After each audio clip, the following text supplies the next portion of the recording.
El apartado 4 hace referencia a los mecanismos de transmisión. ¿Vale? Y ya lo definíamos en el resumen que hicimos en el apartado 1, cuando hablamos de la cadena epidemiológica, pero ahora lo vamos a desarrollar. Mecanismo de transmisión es la forma o el medio que utiliza el agente causal para llegar desde la vía de salida de la fuente a la puerta de entrada del huésped. ¿Vale? O sea, el recorrido que hace entre humanos, en el caso de las enfermedades humanas. Va a depender, para clasificarlos va a depender de si hay o no hay intermediarios. Intermediarios, o incluso simplemente tiempo intermediario, ¿vale? Si hay distancia o hay algún intermedio. Ahora lo describo esto un poco mejor. Por una parte tenemos transmisión directa. Es cuando la transmisión del patógeno entre la fuente y el huésped se da sin intermediarios y de forma inmediata, tanto en el tiempo como en el espacio. Si yo te toco, no hay intermediario, y es inmediata en el tiempo y en el espacio. Si yo te hablo muy cerca, lo que sale de mi boca no tiene intermediario y te da inmediatamente, tanto en el tiempo como en el espacio. La transmisión indirecta es cuando hay una separación en el tiempo y en el espacio entre la fuente y el huésped, normalmente a través de un intermediario. Ese intermediario puede ser el aire, pero normalmente a través de algún intermediario.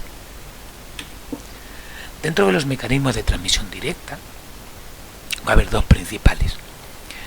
El primero es el contacto físico, ¿vale? El contacto físico en el que una parte física de la fuente entra en contacto con una parte física del huésped, ¿vale? Y existen de dos tipos: no traumática y traumática. La forma no traumática tiene, como veis aquí, 5 tipos distintos. A través de las manos, que es la principal, la más frecuente, ¿vale? O se llama holodáctila, erisipela, impétigo, salmonelosis y un montón de infecciones más. La sexual, a través de relaciones sexuales, ¿vale? El VIH, la candidiasis, la gonorrea, la sífilis, hay un montón, lo veremos en el último apartado del tema. A través de las mucosas, ¿vale? Como la mononucleosis, la famosa enfermedad del beso, ¿vale? Que se transmite a través de la mucosa de la boca. La vía transplacentaria también es directa, es decir, como la pasa la madre al hijo a través de la placenta, se puede transmitir la sífilis, la rubeola, la toxoplasmosis, ya un nombre que era muy grave, la toxoplasmosis. Y de forma intraparto, o sea, en el momento del parto, ¿vale? Se puede transmitir el VIH. Y luego de forma traumática, mediante mordeduras y arañazos. ¿Vale? Por ejemplo, la linforeticulosis benigna o la enfermedad del arañazo de gato, que te lo pasa el gato porque te araña, o la mordedura del perro, o de un tejón o de un murciélago que transmite la rabia. La otra forma de transmisión directa es la aérea, o la aérea directa, ¿vale? Claro, está el aire, pero el aire es simplemente la zona por la que pasan los microorganismos para llegar a la otra persona. No está en el aire un tiempo. Eso es lo que va a diferenciar la aérea directa de la aérea indirecta. Entonces, hace referencia a la transmisión de microorganismos en pequeñas gotas de saliva y de vaho expulsadas por la puente de infección al hablar, al toser, al estornudar. Aunque no hay un contacto directo de persona con persona, ¿vale? Pero como hay cercanía y no hay un tiempo intermedio, se considera directa. Se produce al hablar, al toser, al estornudar y también en el ámbito hospitalario, en aspiraciones o en broncoescopias, cuando se hace alguna de estas técnicas terapéuticas. Simplemente poneros a hablar cerca de un cristal o de un espejo y veréis que lo humedecéis, ¿vale? A ese tipo de partículas de gotas de saliva microscópicas nos referimos. Va a depender del tamaño de la partícula el que hablemos de dos tipos de transmisión directa distintas a través del aire. Cuando el tamaño de la partícula es grande, más de 100 micras, ¿vale? Lo que llaman las gotas de Fluge, caen al suelo rápidamente por su tamaño. Entonces se va a llamar transmisión por gotas, ¿vale? Necesita una cercanía menor de 1 metro, 1,5 metros para resultar contagiosas. Nos movemos, en este caso, en la COVID, estamos en este caso. Las partículas de saliva que transmiten a los virus de SARS-CoV-2 son grandes, con lo cual caen al suelo inmediatamente, y por eso necesitamos cierta distancia pequeña para contagiar. No vale varios metros, sino un metro y medio, 2 metros. Y luego unas partículas más pequeñas, que son los núcleos goticulares de Wells, que son cuando algunas de estas gotas de flujo se quedan como hiperreducidas en el aire y se mantienen en suspensión. Son partículas menores de 5 micras que están durante mucho tiempo, ¿vale? Y se pueden esparcir en el aire bastante. Entonces se podría considerar un mecanismo indirecto. La gripe, la rubeola, el sarampión, la tuberculosis, la COVID sería una gota de flujo. Aquí tenemos un esquema de cómo se transmite, ¿vale? El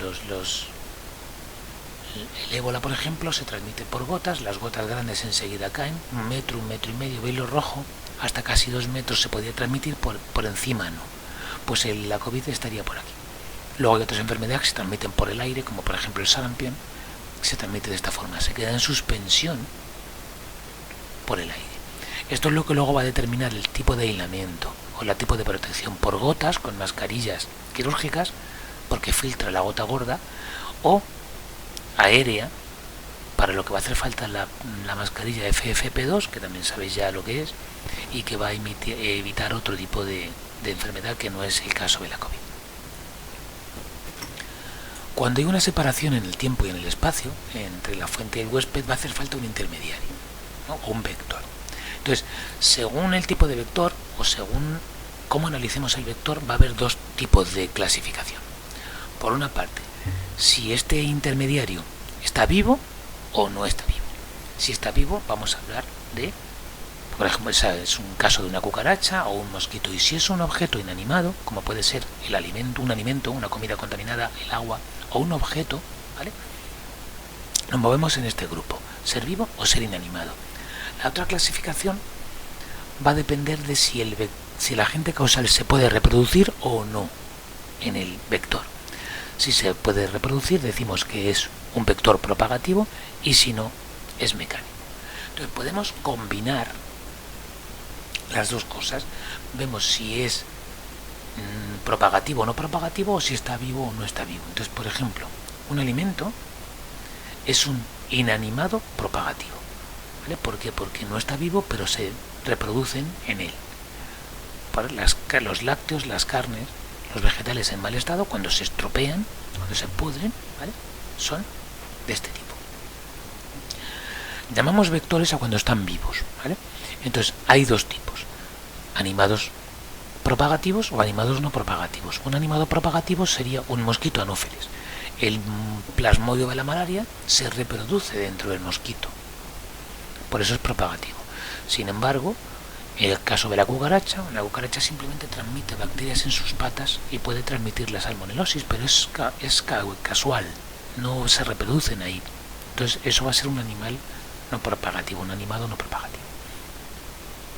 Los objetos contaminados son siempre no propagativos y son siempre inanimados. El instrumental, ¿vale? Que transmiten cierto tipo de bacterias. Hay unas muy complejas de matar, luego las veremos unos temas más adelante, que son las de los grupos firmicutes, que forman esporas muy resistentes. Y luego el agua se puede comportar de dos tipos. Es inanimado, siempre, claro, el agua no tiene vida, pero puede reproducirse en él los microorganismos o no reproducirse. Entonces, agua contaminada con heces humanas, tiene cólera, no se reproducen, simplemente está. O agua con larvas de parásitos, en el que se van a reproducir, por ejemplo, los gusanos de la tenia.